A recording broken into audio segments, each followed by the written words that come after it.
sebanyak 22 negara di dunia tercatat pernah menggunakan dan mengoperasikan jet tempur ini. Harganya tergolong lebih murah dibanding F-16 buatan Amerika Serikat. Jauh lebih terjangkau dibanding Eurofighter Typhoon milik Eropa, lebih ekonomis daripada Dassault Rafale buatan Prancis, bahkan lebih rendah biayanya dibanding Saab Gripen E karya Swedia. Singkatnya, jet tempur ini menawarkan performa kelas berat dengan harga yang relatif bersahabat dibanding banyak pesaing barat di kelasnya. India menggunakannya, Iran mengoperasikannya, begitu pula Vietnam, Malaysia, Kazakhstan, Uzbekistan, Sri Lanka, hingga Ukraina. Bahkan, Indonesia telah lama membeli dan menggunakannya melalui TNI Angkatan Udara sejak tahun 2003 untuk menjaga wilayah Indonesia yang mencapai sekitar 7,9 juta kilometer persegi sebagai negara kepulauan dengan lebih dari 17.000 pulau. Sebuah keputusan yang diambil pada masa Presiden Megawati Soekarnoputri dengan dukungan Marsekal TNI Kapi Hakim setelah Indonesia mengalami embargo militer dari Amerika Serikat. Inilah jet tempur generasi keempat andalan Rusia, Sukhoi Su-27 Flanker, yang diciptakan di masa Perang Dingin oleh Uni Soviet pada tahun 1977 dan telah dimodifikasi berulang kali hingga era Rusia modern di bawah kepemimpinan Presiden Vladimir Putin. Pertanyaannya, mengapa begitu banyak negara justru menjatuhkan pilihan pada Sukhoi Su-27? Mengapa mereka tidak memilih jet-jet tempur buatan Barat yang selama ini dikenal sebagai simbol supremasi udara dunia? Apakah keputusan ini semata-mata karena harga yang lebih terjangkau? Ataukah Sukhoi Su-27 memiliki keunggulan dan keistimewaan yang tidak dimiliki oleh banyak jet tempur pesaingnya? Tahun 1991, ketika Uni Soviet runtuh dan bubar, imperium itu terpecah menjadi 15 negara yang tiba-tiba harus membangun identitas dan pertahanan nasional mereka masing-masing. Di antara warisan yang paling rumit adalah ratusan armada Sukhoi Su-27 yang tersebar di pangkalan udara dari Baltik hingga Siberia. Bagi negara-negara pecahan Uni Soviet seperti Ukraina, Belarus, dan Kazakhstan, keberadaan warisan Su-27 itu bukanlah takdir yang menguntungkan, tetapi merupakan beban yang sangat berat dan tanggungan yang harus mereka pikul.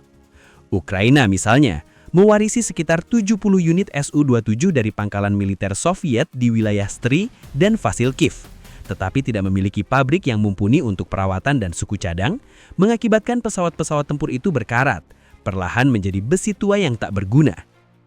Sampai akhirnya, tahun 1997, Kiev mengambil langkah yang menyakitkan, menjual beberapa unit Su-27 bekas itu kepada Amerika Serikat, sebuah keputusan kontroversial yang memicu amarah Moskow. Belarus, sebagai salah satu pewaris terbesar alutista Soviet, juga menerima sejumlah Su-27. Berbeda dengan Ukraina, Belarus justru mempertahankan dan mengembangkannya dengan dukungan dari Rusia. Sebuah keputusan yang membuat Su-27 milik Belarus tetap operasional hingga hari ini. Sedangkan negara-negara Baltik seperti Estonia dan Latvia mengambil jalan radikal yang berlawanan, menghapus semua warisan Su-27 dari inventaris mereka setelah bergabung dengan NATO pada tahun 2004, menggantikannya dengan F-35 buatan Amerika Serikat, semata-mata demi mengubur masa lalu Uni Soviet. Sedangkan Georgia, usai memperoleh kemerdekaan, mewarisi sejumlah kecil Su-27 yang ditempatkan di pangkalan Soviet di wilayahnya. Namun karena ekonomi yang lemah, ditambah dengan ketegangan yang kemudian pecah menjadi konflik dan perang melawan Rusia pada tahun 2008, membuat Georgia kesulitan mempertahankan armada ini. Sebagian pesawat akhirnya tidak lagi layak terbang, dan setelah perang itu, Georgia beralih melakukan kerjasama dengan NATO, meskipun bukan anggota NATO. Ketika negara-negara lain berjuang dengan warisan Sukhoi yang memberatkan, Rusia justru berdiri sebagai pihak yang paling diuntungkan. Sebagai penerus nomor wahid dari Uni Soviet, tentu saja, Rusia mewarisi paling banyak unit Su-27, sekaligus seluruh industri dirgantara, biro desain Sukhoi, dan pabrik-pabrik canggih yang memproduksinya. Bahkan, Rusia telah berhasil mentransformasi Su-27 yang awalnya tergolong generasi keempat menjadi varian-varian generasi 4++, seperti Su-30, Su-34, Su-35, dan Su-37, yang kemudian semuanya dipasarkan dan dijual kepada banyak negara di dunia. India menjadi negara pertama yang membeli Su-27 sekaligus turunan-turunannya. Pada tahun 1996, New Delhi menandatangani kesepakatan besar dengan Moskow untuk pengadaan Su-30 MKI, yaitu varian turunan dari Su-27 yang didesain secara khusus sesuai permintaan India. Selain dibeli, pesawat ini juga dirakit dan diproduksi langsing di tanah India sendiri melalui perusahaan bernama Hindustan Aeronautics Limited. Keputusan India memilih Su-30 MKI tidak muncul begitu saja. Sebuah pilihan yang lahir dari situasi yang memaksa India berpikir keras tentang masa depan langitnya sendiri, di mana negeri Bollywood ini berada di posisi yang sangat tidak nyaman. Di sisi barat berhadapan dengan Pakistan, rival historis India yang berulang kali terlibat perang. Sedangkan di sisi utara, membentanglah perbatasan panjang dengan China, negara besar dengan kekuatan militer yang terus maju dan kerap mendukung Pakistan. Kondisi ini menuntut India untuk memiliki jet tempur yang mampu beroperasi dalam tempo yang lama, serta membawa banyak senjata. Karena itulah, Su-30 MKI dibeli dari Kremlin, kemudian diproduksi sendiri, sehingga lahirlah sebuah jet tempur yang menggabungkan sistem dari Rusia, perangkat dari Perancis, hingga teknologi dari Amerika dalam satu platform. Keberhasilan India dalam membeli dan mengembangkan jet tempur milik Rusia akhirnya membuka jalan bagi negara-negara Asia lainnya. China yang sejak awal tahun 1990-an mulai memulihkan hubungan militernya dengan Rusia menjadi pembeli terbesar Su-27 sekaligus turunannya. Tahun 1992, Beijing membeli Su-27 SK langsung dari Rusia, sehingga lahirlah jet tempur bernama J-11 alias Su-27 versi China, yang kemudian berkembang menjadi J-15 untuk kapal induk dan J-16 sebagai varian multirole. Namun demikian, hubungan antara Rusia dan China tidak selalu berjalan mulus. Rusia menuduh China telah menjiplak desain Su-27 tanpa izin dari Rusia. Awal tahun 2000-an, Beijing akhirnya berhenti memesan Su-27 dari Kremlin. Tidak ada kontrak lanjutan, tidak ada penjelasan apapun. Tiba-tiba berhenti begitu saja. Namun anehnya, di hanggar-hanggar Shenyang, lini produksi jet tempur justru tetap berdenyut. Mesin-mesin industri berbunyi tanpa henti, robot-robot perakit bekerja, dan para teknisi China yang masih muda terus menyusun rangkaian Su-27 versi lokal, satu demi satu. Meski kontrak pemesanan Su-27 dengan Rusia telah berhenti, jalur produksi di China tetap berjalan, seolah China memiliki agenda terselubung dan tersembunyi. Beberapa analis militer meyakini bahwa Beijing telah memutuskan untuk mandiri, menguasai teknologi jet tempur canggih tanpa bergantung pada Kremlin, karena mereka sudah punya ilmunya. Tahun 2002 hingga 2004, muncullah pesawat-pesawat tempur yang sekilas mirip, tetapi bukan lagi Su-27. China memperkenalkan J-11B. Nama Su hilang, sistem di dalamnya berubah, avionik diganti, radar diganti, senjata diganti, mesin Rusia mulai disingkirkan. Inilah momen ketika kerjasama antara China dan Rusia berubah menjadi sengketa. Bahkan di tahun 2012, prototip jet tempur berbasis Su-27 tiba-tiba muncul di China, tetapi namanya adalah J-15, yang tiba-tiba mendarat di geladak kapal induk Liaoning. Untuk pertama kalinya dalam sejarah, desain yang berasal dari Su-27 beroperasi di laut dalam bentuk yang tidak pernah diwujudkan Rusia sendiri. Sejak tahun 2010, keluarga Su-27 versi China telah menjelma menjadi sistem yang sepenuhnya mandiri. Setelah sejarah kompleks antara Cina dan India, gelombang adopsi Sukhoi Su-27 sekaligus turunan-turunannya mulai menyebar ke Asia Tenggara, Afrika, Timur Tengah hingga Amerika Latin. Vietnam, yang sejak lama menjadi sekutu dekat Uni Soviet, menjadi pelanggan paling setia. Tahun 1995, setelah negosiasi yang alot, Vietnam akhirnya menandatangani kontrak bersejarah di mana mereka memesan 6 unit jet tempur Su-27SK dan 2 unit Su-27UBK. Kode SK sendiri adalah singkatan dari Seryny Kitaisky atau produksi serial untuk Cina karena desainnya mirip dengan yang dijual ke Cina lebih dulu. Sedangkan UBK adalah singkatan dari Uchebno-Boyevoy yang diperuntukkan secara khusus untuk ekspor. Nilai kontraknya sekitar $450 juta, jumlah yang sangat besar untuk ekonomi Vietnam waktu itu. Armada-armada yang dibeli Vietnam dari Rusia itu pertama kali tiba pada tahun 1996 dan langsung ditempatkan di Skuadron 937, Naga Biru, yang berpangkalan di Gia Lam, Hanoi. Sebuah keputusan yang lahir dari kebutuhan mendesak untuk menggantikan armada jet tempur generasi kedua buatan Rusia MiG-21 yang telah usang dan berkarat. Kendati demikian, jalan berikutnya tak mulus. Krisis keuangan Asia tahun 1997 telah berdampak pada Vietnam. Di saat yang sama, ketegangan dengan Beijing di Laut Cina Selatan juga kian memanas. Vietnam pun tak lagi butuh jet tempur bisa. Mereka butuh multi-role fighter yang bisa mengawasi laut lepas. Maka dibuatlah sebuah kontrak besar dengan Rusia untuk memproduksi 12 unit Su-30 Mk2. Kode MK di sini berarti Modernizirovanny Komerkiski alias modernisasi komersial, yaitu istilah yang dibuat oleh Rusia untuk varian ekspor yang lebih canggih. Menjadikan Vietnam sebagai negara ASEAN pertama yang mengoperasikan jet tempur dengan manuver paling hebat daripada negara ASEAN lainnya. Prestasi ini membuat Vietnam menjadi semakin percaya diri, memesan tambahan 6 unit Su-30 Mk2 pada tahun 2015 untuk melengkapi total armada Sukhoi-nya menjadi 26 pesawat. Kendati demikian, invasi Rusia ke Ukraina pada tahun 2022 dan sanksi Barat yang menyusul membuat rantai pasokan suku cadang dari Rusia menjadi sangat sulit. Kini, Vietnam terpaksa melakukan kanibalisasi pesawat, yaitu mengambil suku cadang dari satu unit untuk menjaga unit lain agar tetap bisa terbang. Praktik kanibalisasi pesawat semacam ini sangat umum di negara pengguna Sukhoi yang terkena dampak sanksi, termasuk Angola serta Ethiopia.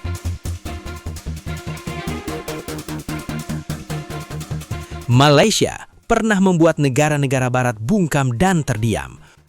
Bukan main-main, di tahun 2003, Kuala Lumpur secara terang-terangan menendang keluar calon-calon bonafit seperti F-15 Eagle Amerika dan Rafale Prancis dari meja tender. Pilihannya, sebuah lompatan iman ke arah timur, di mana sebanyak 18 unit Sukhoi Su-30 MKM buatan Rusia senilai $1,4 miliar diborong habis-habisan. Harganya jelas menggoda, 30% lebih murah dari tawaran Barat. Kuala Lumpur menolak dijajah ketergantungan oleh satu hegemon, membuka ruang manuver di antara raksasa-raksasa global, di mana Rusia dengan senyum penuh makna menawarkan sesuatu yang Amerika dan Eropa pelit untuk memberikannya. Rusia datang dengan senjata pamungkas yang tak bisa ditawar, yaitu janji transfer teknologi, sesuatu yang tertutup rapat oleh Washington dan Paris. Alutista itu mendarat di pangkalan udara Gong Kedak sejak tahun 2007, memadukan canar dan thrust vectoring buatan Rusia dengan avionik buatan Prancis, serta sistem dari India. Dominasi itu dipamerkan dengan telak di langit Natuna pada tahun 2010 dalam sebuah latihan bersama. Namun demikian, radarnya yang canggih ternyata rapuh oleh pelukan iklim tropis. Perawatan berubah menjadi ritual yang rumit dan mahal, membelenggu Malaysia pada ketergantungan teknis ke Moskow. Tahun 2018, keadaan menjadi begitu parah hingga Kuala Lumpur harus merogoh kocek darurat sebesar $220 juta hanya untuk menjaga agar Sukhoi-Sukhoi itu tidak menjadi besi tua. Sebuah pengakuan pahit bahwa memelihara singa Rusia di hutan tropis itu mahal harganya. Simulator digital dari India pun diburu sebagai penopang nafas hanya untuk membuat armada kebanggaan ini tetap bisa mengudara. Berkat kerja keras, semua derita itu terbayar lunas dalam satu momen di tahun 2021 ketika sebuah pesawat pengintai mendekati wilayah udara Sarawak. Deru mesin AL-31FP dari Su-30 MKM segera lepas landas untuk menghalau. Di detik itulah, tak ada lagi laporan audit yang penuh catatan merah, tak ada lagi keluhan dari para teknisi. Keputusan Malaysia yang dulu terlalu nekat terbukti visioner. Sukhoi mereka mungkin rewel dan rakus biaya, tapi ia memberikan sesuatu yang tak ternilai, yaitu kedaulatan yang nyata. Malaysia membayar mahal bukan untuk gaya-gayaan, tapi untuk senjata yang benar-benar menyalak saat diperlukan. Ketika negara tetangga berani mengambil jalannya sendiri, Indonesia justru dipaksa berjalan di medan yang jauh lebih berbahaya. Di akhir tahun 1990-an, Jakarta tiba-tiba kehilangan akses ke persenjataan Barat. Semua bermula pada tahun 1999 setelah Timor Leste lepas dan menjadi negara merdeka. Amerika dan Sekutu Barat menjatuhkan embargo militer secara total ke Indonesia. Tahun 2003, Indonesia mengambil langkah berani dengan membeli Sukhoi Su-27 dan Su-30 yang ditakuti dunia. Sebuah pemberontakan terhadap monopoli Barat, seolah Indonesia mengatakan, jika kalian tutup pintu, kami akan temukan pintu lain. Komitmen itu terus digenjot hingga tahun 2011. 6 unit Sukhoi yang baru datang disertai pusat perawatan dan sekolah pilot di Rusia. Puncaknya di tahun 2019, di mana Indonesia melakukan gebrakan yang bikin semua negara di Asia Tenggara menoleh. Mereka pasang rudal Brahmos supersonik pada Sukhoi, dan seketika jet tempur Sukhoi pun punya radar yang bisa menyambar kapal perang musuh dari jarak 290 km. Menjadikan Indonesia sebagai salah satu negara terkuat di kawasan Asia Tenggara kala itu. Namun, badai mulai datang. Tahun 2022, Rusia invasi ke Ukraina. Sanksi global menghantam. Tiba-tiba, suku cadang Sukhoi dari Rusia terputus. Akibatnya, pada tahun 2023, 16 dari 24 jet Sukhoi TNI terpaksa diparkir. Di saat genting itu, Indonesia mengambil langkah yang bikin banyak orang geleng-geleng kepala. Pemerintah Indonesia di bawah Jokowi justru minta bantuan Ukraina, negara yang sedang perang dengan Rusia, untuk memperbaiki Sukhoi-Sukhoi yang rusak. Indonesia juga coba buat suku cadangnya sendiri lewat PT Dirgantara Indonesia. Inilah dilema getirnya. Indonesia terpaksa memperbaiki senjata buatan Rusia dengan bantuan musuh Rusia. Sebuah situasi yang ironis dan beresiko, tapi terpaksa dilakukan. Kini Indonesia berdiri di persimpangan yang tidak nyaman. Armada Sukhoi belum mati, namun juga tak lagi perkasa seperti dulu. Sebagian masih terbang, sebagian lain tetap menjadi penghuni hanggar, menunggu suku cadang, rekayasa lokal, atau keajaiban geopolitik berikutnya. Inilah fase paling berbahaya, bukan perang, tapi ketidakpastian. Di Amerika Latin, pesona Sukhoi juga berhasil menggoda, namun berakhir dengan kisah pilu serta pelajaran berharga. Venezuela, di bawah kepemimpinan Hugo Chavez yang vokal melawan Amerika Serikat, memilih untuk berani pada tahun 2006, menandatangani kontrak raksasa senilai 1,5 miliar dolar untuk 24 unit Su-30 Mk2 Rusia sebagai bentuk pembebasan diri dari cengkraman teknologi Amerika. Jet-jet canggih itu tiba untuk menggantikan armada F-16 yang terkapar akibat embargo suku cadang dari AS. Ketika krisis ekonomi dan politik melanda Venezuela sekitar tahun 2015, anggaran untuk merawat raksasa-raksasa Sukhoi itu mulai terlihat. Ditambah dengan sanksi dan embargo dari Washington, suku cadang pun terputus. Hasilnya tragis. Pada tahun 2020, lebih dari separuh armada Sukhoi Venezuela hanya jadi monumen besi yang tidak terbang di atas landasan. Venezuela berusaha bangkit dengan cara darurat. Pada tahun 2022, mereka menawarkan pertukaran minyak dengan Rusia untuk mendapatkan paket perbaikan senilai 350 juta dolar. Sayangnya, gelombang ketidakstabilan dalam negeri membuat upaya penyelamatan ini tersendat dan tak kunjung tuntas, meninggalkan investasi miliaran dolar itu dalam keadaan setengah mati. Tidak seperti Venezuela, Brazil justru menjadi penonton yang lebih berhati-hati. Negeri Samba ini pernah sangat tertarik dengan varian Sukhoi yang lebih mutakhir, Su-35, sekitar tahun 2010. Namun, tekanan diplomatik dan paksaan yang kuat dari Washington akhirnya membelokkan keputusan mereka. Pada tahun 2014, Brazil memilih jet tempur Gripen E buatan Swedia, sebuah pilihan yang mereka anggap lebih aman secara politik dan tidak mengganggu hubungan dengan Amerika Serikat. Amerika Latin telah mengajarkan satu hal, bahwa di panggung pertahanan global, pilihan atas sebuah senjata canggih jarang sekali murni soal teknologi atau harga. Ia selalu terbelit dari tali-tali geopolitik. Bisa jadi sebuah keputusan untuk membeli jet tempur adalah bentuk pemberontakan, seperti Venezuela. Bisa juga ia adalah bentuk kepatuhan setelah melalui pertimbangan dan paksaan, seperti Brazil. Pada akhirnya, setiap pilihan memiliki konsekuensinya sendiri.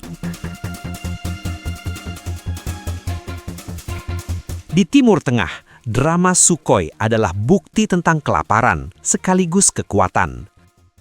Lihatlah Iran, terjepit oleh embargo Barat selama puluhan tahun, angkatan udaranya terpaksa bertahan dengan armada tua yang sudah uzur. Mereka telah berkali-kali mencoba membeli Sukhoi dari Rusia pada tahun 1994 dan lagi pada tahun 2007, namun selalu gagal, dikalahkan oleh tekanan politik dan sengketa pembayaran. Impian mereka baru terwujud saat ketegangan nuklir memuncak pada akhir tahun 2023, di mana Teheran akhirnya menekan kesepakatan monumental senilai $2,2 miliar untuk sebanyak 36 unit Su-35S, varian paling mematikan. Jet dengan radar Irbis-E dan rudal berjangkauan 400 km itu diharapkan tiba mulai tahun 2026, meski perang di Ukraina bisa jadi penghalang besar bagi Rusia untuk menepati janji. Ketika Iran masih terus menunggu, Aljazair telah lama menjadi tuan rumah bagi Sukhoi yang jauh lebih canggih. Sebagai sekutu tradisional Rusia di Afrika Utara, Aljazair telah mengoperasikan 44 unit Su-30 MKA sejak tahun 2006. Yang menarik, mereka diam-diam memodifikasi pesawat Rusia ini dengan sistem elektronik buatan Amerika dan melengkapinya dengan rudal BrahMos buatan India dan Rusia. Pada tahun 2024, mereka bahkan melangkah lebih jauh dalam latihan rahasia di Gurun Sahara. Aljazair menjadi negara pertama di dunia yang menguji rudal hipersonik Zircon dari jet tempur Su-30 mereka. Ini adalah pesan yang keras dan jelas, terutama untuk tetangganya, Maroko, yang mengandalkan F-16 canggih dari Amerika. Dua fakta ini antara Iran dan Aljazair menunjukkan dua jalan yang berbeda. Iran yang terpojok oleh embargo akhirnya membeli kekuatan murni dari Rusia sebagai tameng terakhir. Aljazair dengan hubungan yang lebih bebas justru menjadikan Sukhoi sebagai kanvas untuk menciptakan sistem senjata hibrida yang belum pernah ada sebelumnya.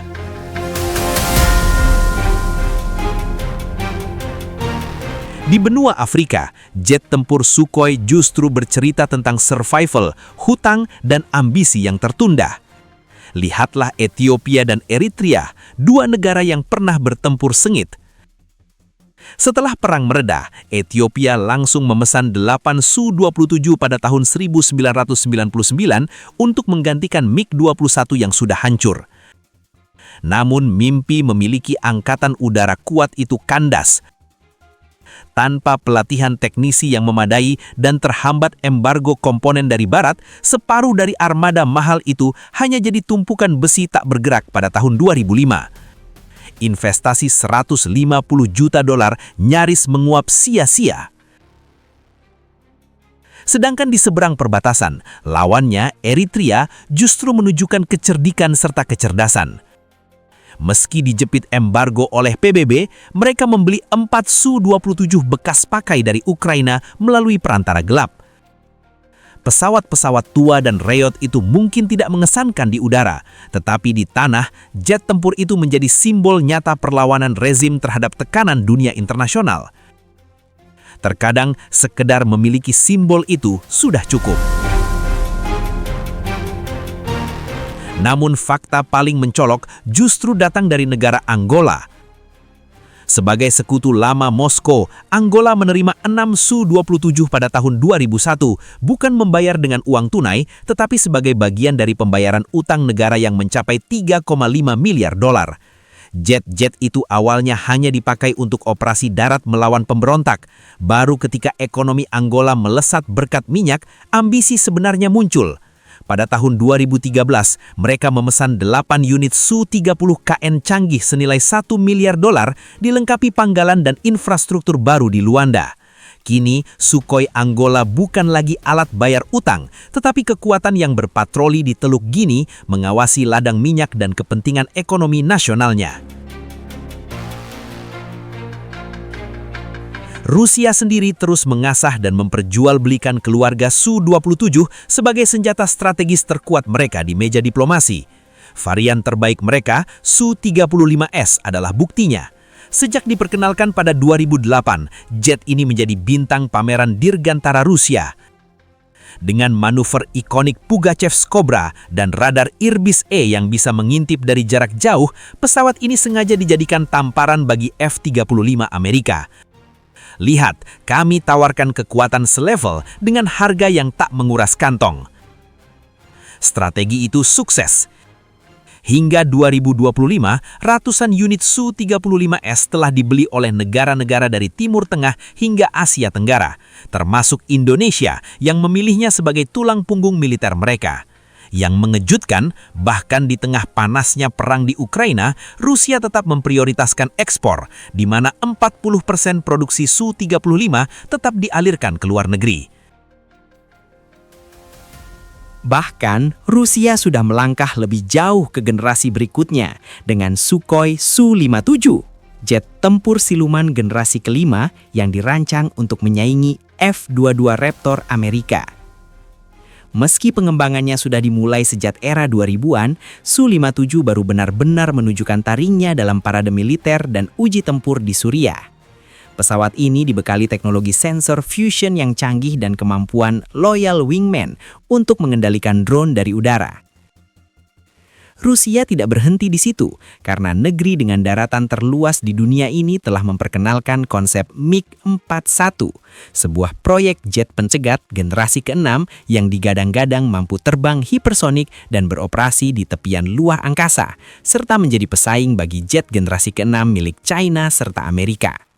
Konsepnya adalah sebuah pesawat yang bisa menjangkau target dengan kecepatan Mach 4 hingga Mach 5, dilengkapi rudal laser dan mampu bertempur di orbit dekat bumi. Meski masih dalam tahap desain dan banyak ahli meragukan realisasinya dalam waktu dekat, pengumuman ini sendiri adalah sebuah pesan geopolitik di mana Rusia ingin dunia tahu bahwa mereka tidak hanya jualan jet-jet lama, tetapi juga sedang membangun masa depan.